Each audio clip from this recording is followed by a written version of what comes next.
Hey, this is Bishop WJ with the Preachers Network. A talk with the bishop. Man, we excited. I got a pastor here by the name of Nettles. I'm just now really meeting him, but I heard a lot about it. Been hearing about his preaching and his pastoring, and they say he's a preaching machine.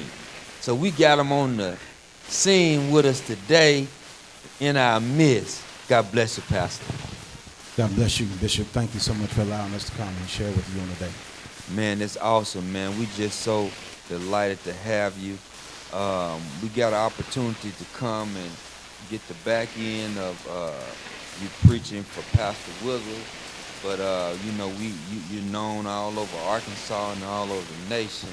And we just thank God for you just taking our time to come and talk to us and Amen. talk to the local pastors. You know, one thing I've been thinking about and really pondering about, man, where is the young preachers at? You know, it seemed like the young preachers and women preachers and the young men, I don't see them as much as I used to like 20 years ago. So have you noticed that?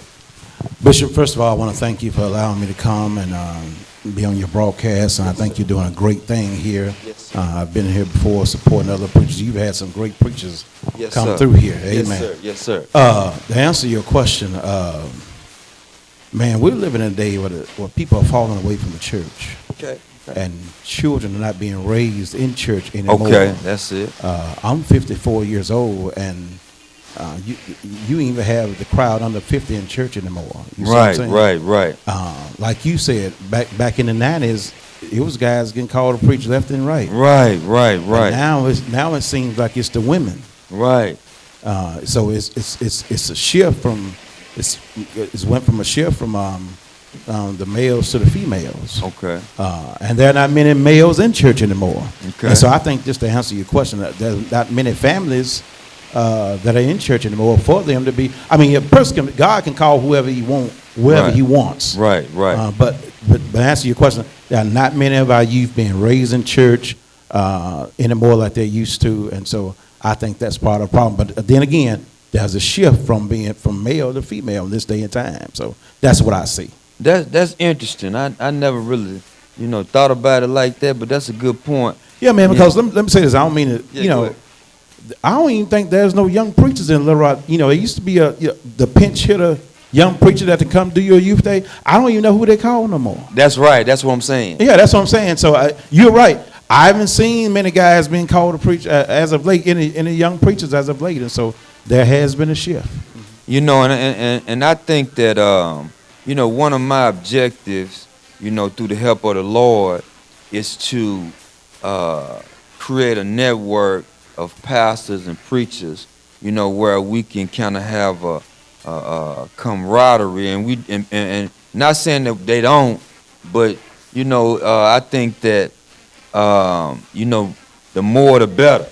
And then, before you say that, I also want to say that I want to create a fellowship of young preachers, so that way you can kind of get them to, bunch them together to be able to utilize them. Because if you don't know who to call, how you gonna call? Exactly. You're doing a great thing here, having these evangelistic services here every Sunday. But like you said, that there is a missing.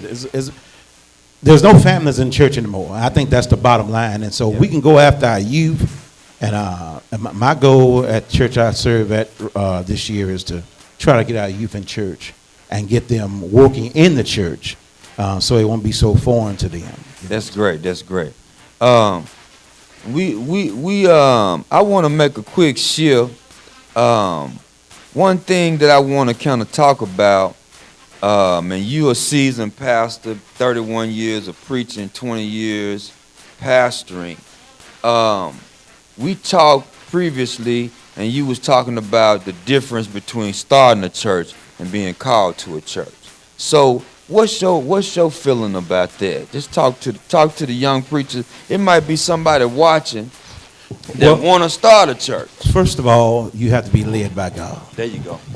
The Spirit has to lead you to that. I mean, Bishop, everybody want titles these days. Okay? But you have to wait your turn. Okay. Now, if you're led to start a church, that's good, but you have to have a good financial backing. Okay. Amen. Okay. You have to have someone to preach to. But then when you go into a church that's already established. But what about faith, though? Yeah, hey, you can step out in faith. Okay. Hey, listen, if God told you to do it, he'll provide. Okay. That's the bottom line. Okay. I've been on both ends. Okay. Talk to us. That's why I asked. I've started a church. What happened? What happened with me was, I think my church went for about a year, but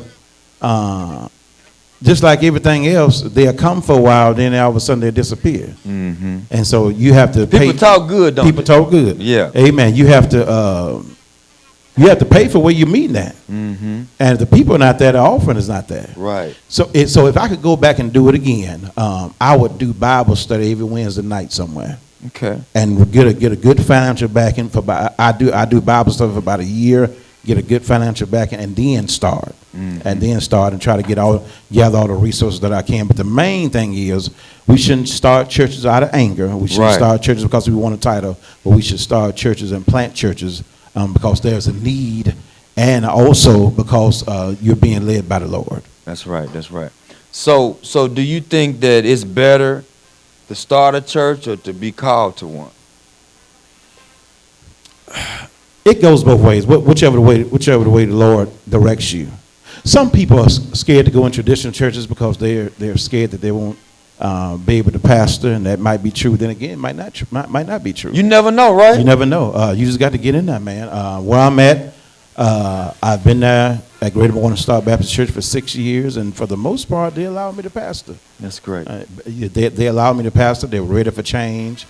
And so if you preach the word to the people and you teach the people, there can be changes. But I don't care if you plant a church or go to an already well-established church, there's always going to be conflict. Right, it's going to be a conflict. There's always going to be trouble in some shape, form, or fashion because you're dealing with people. And people have problems and different attitudes. Right. So we're getting ready to close out, but I can't leave this interview without, you talking about your connections, with some of the major pastors in the city. So just kind of talk about that. I ain't want to open that can of worm up, but you can open it. I don't know if I have connections with many people in the city, but you know what? The Lord has blessed me. I'm a small town boy from Camden, Arkansas, from the South Arkansas. I moved here to Little Rock in 2008. The Lord told me to move here, and because of that, I ended up being president of the Pastors Conference, Little Rock Baptist Pastors Conference. I've held positions in National Baptist Convention as well as our state convention. It's all about getting out the fellowship. You said you want to start a network of preachers and young preachers. Well, good luck. I already started. Okay, you already started. Yeah. Good luck. And I say that because guys don't fellowship like they used to when James Thoreau was around. Right. Guys are not fellowship. Everybody wants to build their own kingdom. Right. But it's about, and then, we're living in a day and time where people don't have evening programs, no more different day of time. But I've always had a chance to fellowship through our district association, through our state convention, through our national convention. And because I always attend those and I've had offices in those, it has opened doors for me across the country and different places. So the avenue for fellowship has already been set up, but in this day and time, these breed of preachers, man, that they're pretty much off their own. Right. They don't want to go to the traditional, standpoint. But God bless you, Pastor. Man, Thank you. We so excited. Thank you. We appreciate your heart and your spirit. You came and talked with me and beforehand, and I love your spirit. Thank and you. love your mindset, and you got a progressive mindset, and we thank God for you. Amen. I want to thank God for you being a black business owner. Yeah. And I get my insurance. Amen. Yeah. From the bishop. Amen. Yeah. And so what a blessing it is. So thank you so much for allowing me to come. Man, and you open up something, we're going to get ready to close, but You know, one of the blessed things, and I appreciate you. You know, I when I first started insurance, I merged it through the Christian radio, and I used to have a broadcast and have my commercial on the Christian radio station, and I was able to really just go through all the churches, and it's been a blessing, and we thank God, you know, for what He's done, you know, through our Amen. mind and heart and effort. So Amen. God bless you, man. We got Pastor Nettles gonna bless us at our 2 o'clock hour of power. Tune in to the Preachers Network Media .com and our radio station. God bless you. This is Bishop W.J. God bless.